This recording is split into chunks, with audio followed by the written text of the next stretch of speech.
ready. After scuba diving guys, second activity natin, magla-land tour tayo. Let's go!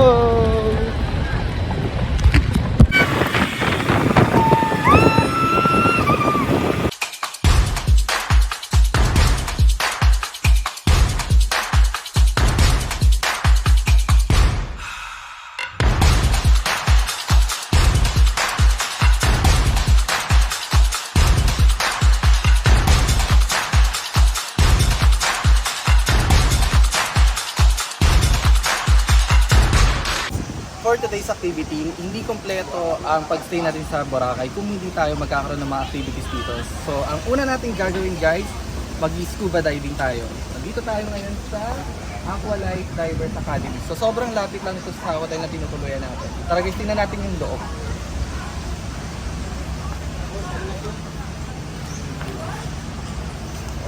So, lahat ng mga susot natin, provided na yun.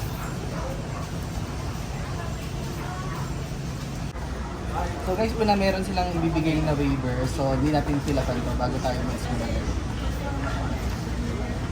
Welcome to Aqualife Divers. By the way, my name is Domingo, one of the instructors at the staff shop. So I'm going to explain about the scuba equipment before we go now. Then after the orientation, we'll have some exercises on the shallow water. Shallow means depth water. Okay, guys.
After scuba diving guys, second activity natin, magla-land tour tayo.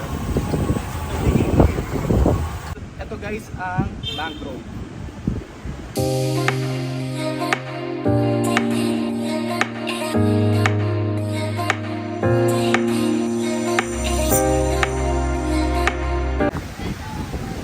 Second stop guys, pupunta naman tayo sa Bulabog Beach. Tara!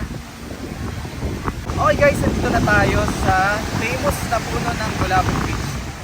Tara at magpa-picture tayo.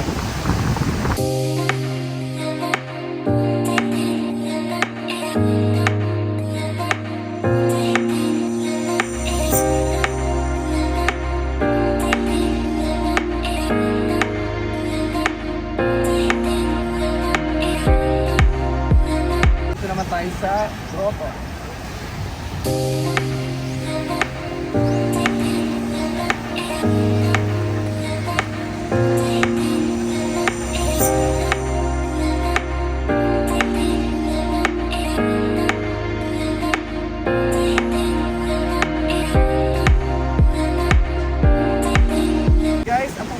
Natin ngayon ay ang keyhole.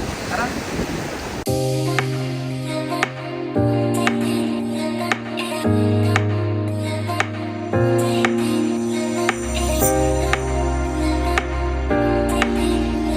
Eto na guys ang keyhole.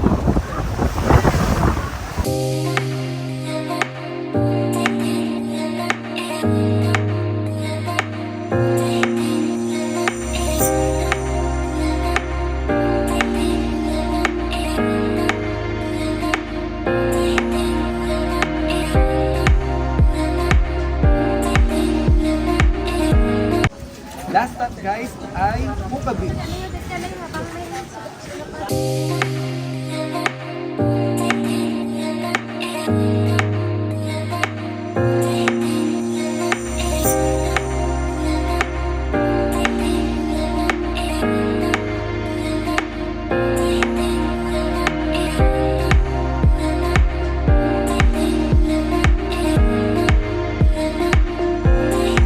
Next activity guys, magpa-parasailing tayo.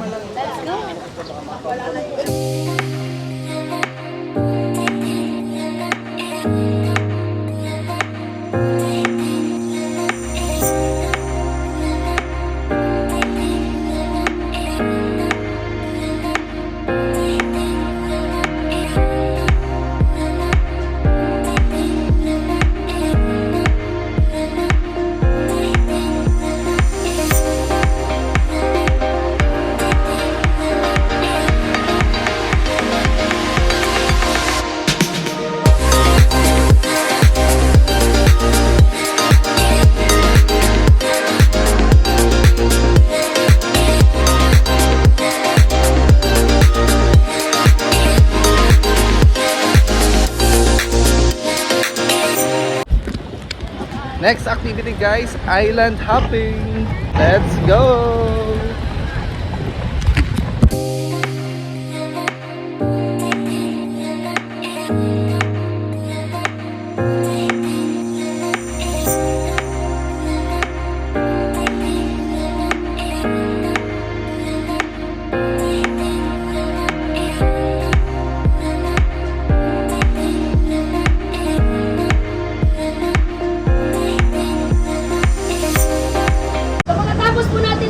Diretso po tayo sa snorkeling area.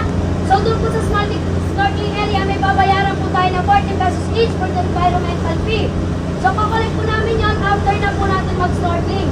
May mga libre po kami gears po na papayaran po sa inyo. So yung babayaran na po natin is yung entrance po doon sa snorkeling area. So after po natin mag-snorkeling, diretso naman po tayo doon sa Crystal Cove. Doon na din po gagawin yung may mga banana boat po sa inyo. As long as yung wala po may mga package na banana boat, pwede po tayo mag-dock po doon, makapagpahinga muna kayo habang yung iba po nagpa-banana boat. After naman po natin mag-banana boat at Crystal Cove, diretso na po tayo sa lunch area. Doon na din po gagawin yung helmet diving, lunch po ninyo, and then yung hot kawabat po natin. Okay? So kung may mga further question po sila, pakisabi na lang po agad sa akin. Yung Crystal Cove po natin is private island po yun. Kung gusto nyo pong pumasok sa loob, may entrance po siya ng 300 pesos per one person. Kung hindi naman po papasok, may swimming area din po tayo doon. Wag lang po sa dock station po ng mga boat. Baka masagasaan po kayo, mahipit po yung ulo, matanggal, di po namin alam. Mahirap po, mahal po yung ulo po ngayon ng baboy, Charles. Anyway, sa mga mag-snorkeling naman po, ma'am sir, yung mga hindi po marunong langoy, suot na lang po ng life jacket. Pag may nakahulog po silang goggles, pakisabi na lang po agad sa amin para mapasisid po namin sa mga staff po namin dito sa boat, okay? Everyone clear? Clear!